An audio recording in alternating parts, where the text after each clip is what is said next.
Thinking about buying out your lease, but worried you might get stuck with a high loan rate? Here's the good news. You can refinance your lease buyout loan later. It could save you a lot of money. When you buy out your lease, you usually refinance that payoff with something called a lease buyout loan. It works like any other car loan. You borrow money from a lender and then pay off the leasing company, and you make payments until the car is officially yours. Now here's where people get confused. Lease buyout loan rates are often a little bit higher than traditional car loans. Why?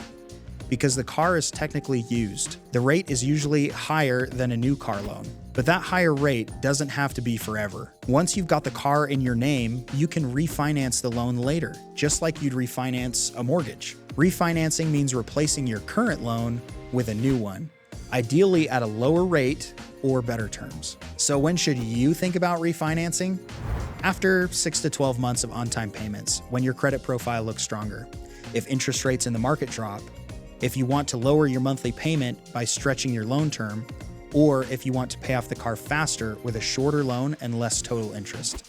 Before you refinance, always check if your current loan has prepayment penalties.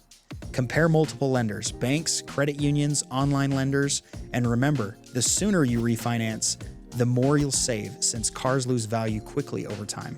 So the answer is simple, yes, you can refinance your lease buyout loan later. And for many drivers, it's one of the smartest financial moves you can make after taking ownership. If you want to see what your buyout looks like or your future refinance, try Lease's automatic AI calculator today. It's quick, it's transparent, and it gives you the clarity you need to make the best call for your wallet. Lease and your lease, keep your car.